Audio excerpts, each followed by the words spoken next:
सभी साथियों को मेरा नमस्कार। जय भीम, नमो बुद्धाय। दोस्तों, आज हम बहुत ही महत्वपूर्ण मुद्दे पर आपसे बात करने के लिए आए हैं कि आपका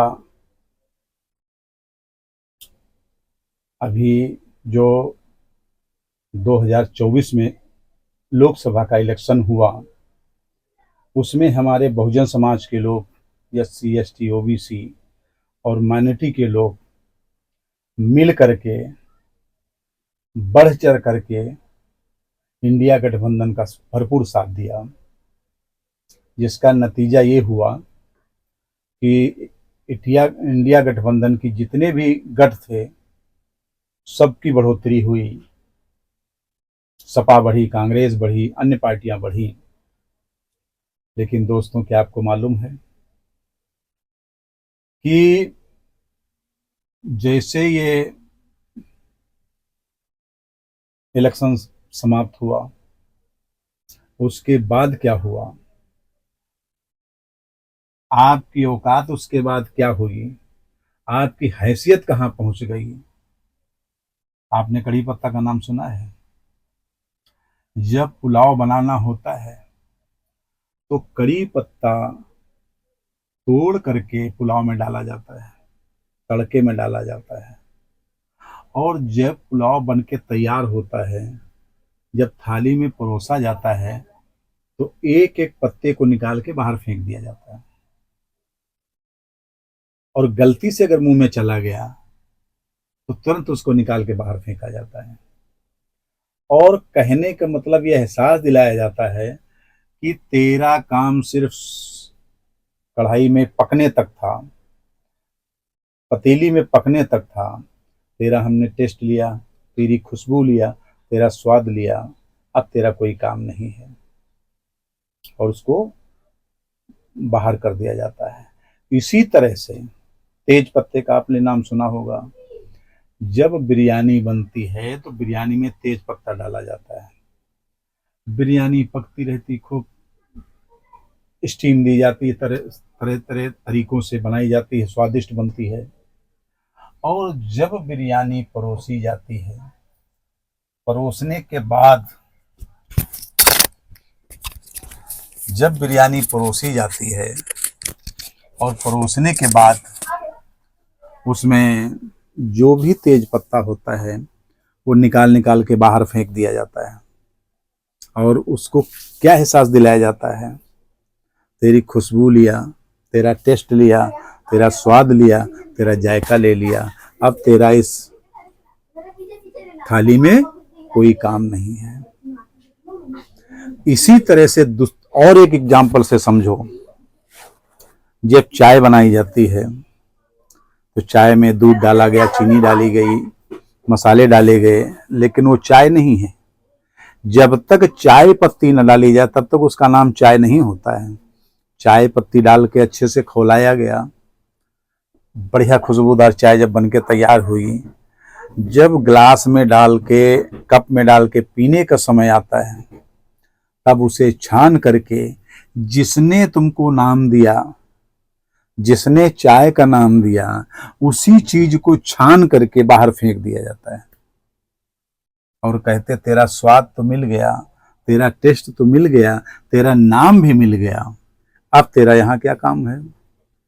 ठीक इसी तरह से जब SC ST OBC और माइनॉरिटी के लोगों का, हमारे समाज के लोगों का जब वोट मिलता है, वोट ले लेते हैं, तब सांसद चुन के आ जाते हैं, विधायक चुन के आते हैं, मंत्री बनते हैं, मुख्यमंत्री बनते हैं, प्रधानमंत्री बनते हैं, राष्ट्रपति बनते हैं।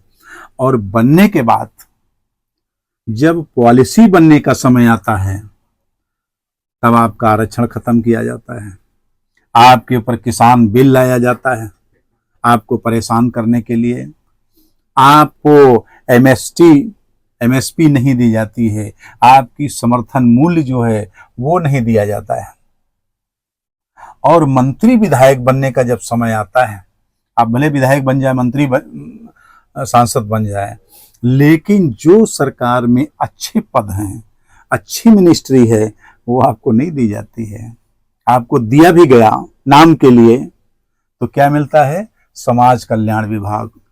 हमने अक्सर देखा है दलित समाज के सांसद विधायकों को क्या समाज कल्याण, निर्वाचन आयोग, इस तरह के विभाग दिए जाते हैं। आपको कभी फाइनेंस मिनिस्टर, आपको कभी विदेश मंत्री, आपको कभी वित्त विभाग, आपको कभी गृह मंत्री बनाया गया, आपको कभी शिक्षा मंत्री बनाया गया, उद्योग मंत्री, कपड़ा मंत्री, नो। क्योंकि आपका वोट ले लिया, आपका ताकत ले लिया, आपसे विधायक बन गए, आपके विधायकों से मुख्यमंत्री बन गए, आपके वजह से सांसद बन गए, आप उन सांसदों के बदौलत प्रधानमंत्री बन गए। लेकिन जब मलाई बंटने का समय आता है तब भैया क्या मिलता है? समाज कल्याण। सोचो, विचार करना पड़ेगा। जिसने जिसने अपने घर को फूंक करके दूसरे के घर में शरण लिया है उसका बहुत बुरा हाल हुआ है। दलित समाज के लोगों ने 2024 में बहुत ही संविधान बचाने वालों के साथ नारे लगाए, उनके साथ वोट मांगे, उन संविधान बचाओ ये करके इंडिया गठबंधन को बहुत तरीके से जिताने का काम किया। लेकिन जब आरक्षण के खिलाफ हाई कोर्ट का फैसला आता है, सुप्रीम कोर्ट का फैसला आता है, सरकार उस पर बहस करती है, आरक्षण के खिलाफ बहस करती है, आरक्षण के खिलाफ पॉलिसी लाती है, तब क्या होता है? तो सोचो, विचार करो। और कुछ समाज के अंदर, SC ST OBC समाज के अंदर कुछ ऐसे दलाल बैठे हैं, गांव में भी हैं, शहरों में भी हैं, क्षेत्रों में भी हैं, यानी ग्रामीण स्तर पे हैं, तहसील स्तर पे हैं, जिला स्तर पे हैं, प्रदेश स्तर पे हैं। ऐसे दलाल बैठे हैं जो आपको गुमराह करते हैं और गुमराह करके आपको कड़ी पत्ते की तरह, आपको तेज पत्ते की तरह, आपको चाय पत्ती की तरह इस्तेमाल करवा देते हैं। और जब पॉलिसी सरकारें बनती हैं, जब पॉलिसी बनने का काम आता है, तब 2.5 हजार करोड़ रुपया उद्योगपतियों का माफ होता है। रेलवे बिकती है उद्योगपतियों के हाथ में, बैंक से कर्जा लेकर के सेक्टर खरीदते हैं, सरकारी विभाग को खरीदते हैं और बाद में दिवालिया दिखा देते हैं। वही सरकार जो बेचती है, वही सरकार उनका कर्जा माफ कर देती है। यानी सरकारी संपत्ति कौड़ियों के भाव चली जाती है। आज मुझे याद है, मैं बहुत छोटा था, उस समय इसी भारत की सरकार ने 70-75 बैंकों का, सरकारी कंपनियों का राष्ट्रीयकरण किया था। उस राष्ट्रीयकरण से हजारों लाखों लोगों को सरकारी नौकरियां मिल गई थी।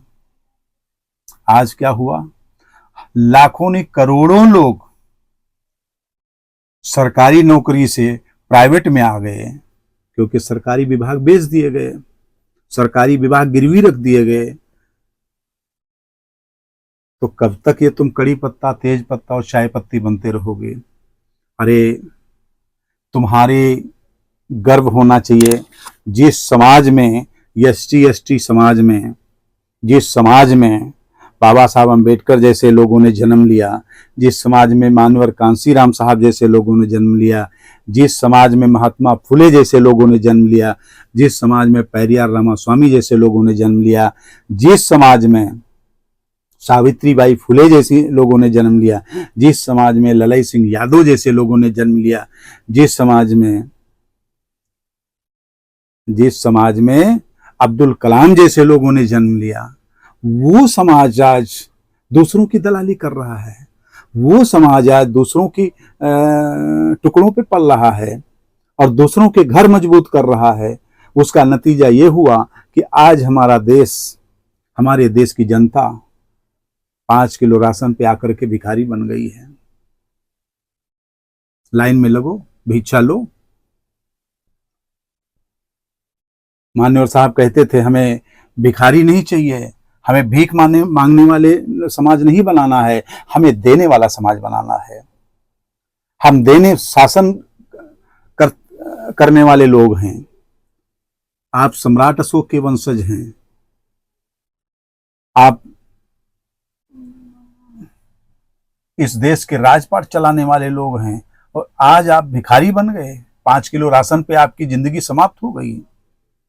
इसका नतीजा ये है कि समाज के अंदर जो छोटे छोटे दलाल बैठे हैं, समाज के अंदर जो छोटे छोटे ठेकेदार बैठे हैं, उन ठेकेदारों से होशियार रहिए, उन दलालों से होशियार रहिए। वो चंद पैसों के लिए आपका सौदा कर देते हैं, आपको कड़ी पत्ता, तेज पत्ता और चाय पत्ती की तरह इस्तेमाल करवा देते हैं और मलाई वो खाते हैं। आज जब दलित समाज का नौकरी तो भूल ही जाए, आज कहीं नौकरियां नहीं बची हैं। जब देखो पर्चे लीक हो जाते हैं। नौकरी कहां रखी है आपके पास? तो कहने का मतलब यह है कि आप सभी लोग इस्तेमाल होना बंद हो जाइए, जात पात भूल जाइए। चाहे वो कोई भी उम्मीदवार हो, अगर वो जातिवादी मानसिकता का है, भले वो तुम्हारे अंदर का हो, एससी का हो, एसटी का हो, ओबीसी का हो, माइनॉरिटी का हो, किसी का भी हो, अगर वो जातिवादी मानसिकता रखता है, उसको कभी वोट मत दीजिए। अगर इस देश को बचा सकता है तो सिर्फ अम्बेडकरवाद बचा सकता है। अगर इस देश को आगे ले जा सकता है तो सिर्फ अम्बेडकरवाद ले जा सकता है। ये जो धर्म चिल्ला रहे हैं कि हम विश्व गुरु बनाएंगे, या विश्व गुरु इन जातियों को आपस में लड़ा करके, भेदभाव फैला करके, छुआछूत फैला करके क्या विश्व गुरु आप बना पाओगे? ये देश विश्व गुरु कब था? जब इस देश के अंदर बुद्धिस्ट विचारधारा थी, बुद्ध की विचारधारा थी, नालंदा जैसे विश्वविद्यालय हुआ करते थे। उस समय विश्व गुरु कहा जाता था भारत, क्योंकि पूरे दुनिया को शांति का संदेश देने वाले और पूरी दुनिया को एक वैज्ञानिक सोच पैदा करने वाले तथागत गौतम बुद्ध इस भारत धरती से में पैदा हुए थे। इसलिए कहा जाता था। आज ऐसे महापुरुषों को खत्म करने का काम किया गया और काल्पनिक ढोंग फैलाने वाले कल्पना से पैदा किए गए, जो कोई वैज्ञानिक तर्क नहीं है, विज्ञान की कसौटी पे एक भी खरा नहीं उतरता है। ऐसे लोगों को प्रमोट करके उनको भगवान बना दिया गया, उनको देवी देवता बना दिया गया, आपस में लड़ा दिया गया। तो साथियों, आपको हमको विचार करने की जरूरत है, आपको हमको सोचना पड़ेगा, आपको हमको हर बात पे गौर करना पड़ेगा। अभी जो आरक्षण के खिलाफ सरकार ने कदम उठाया, सुप्रीम कोर्ट के द्वारा, हाई कोर्ट के द्वारा, किसी ने आवाज उठाया? नहीं उठाया। लेकिन बहुजन समाज पार्टी की मुखिया बहन कुमारी मायावती एक एकलौती नेता हैं जिन्होंने आवाज उठाया और सख्त लफ्जों में कहा कि अगर ये फैसला वापस नहीं होगा तो हम चुप नहीं बैठेंगे, आंदोलन करेंगे। दोस्तों, दर्द किसको होता है? अपनों को ही दर्द होगा। तुम जब दुश्मन के घर को मजबूत किए, तुम्हारे घर में अगर बाढ़ आएगी तो वो घर में अपने शरण तुमको नहीं देगा। अपने घर में अगर शरण देगा तो अपना ही शरण देगा। तुम्हारे दुख पे, तुम्हारे जख्म पे अगर मलहम कोई लगाएगा तो अपना ही लगाएगा, गैर कभी नहीं लगाएगा। ये बात आपको समझना पड़ेगा। अब ज़्यादा कुछ ना कहते हुए मैं अपनी बात को यहीं समाप्त करता हूँ। आपका बहुत बहुत धन्यवाद देता हूँ। आपने वीडियो देखा, आपका बहुत बहुत शुक्रिया। जय भीम, नमो बुद्धाय, जय विज्ञान, जय संविधान।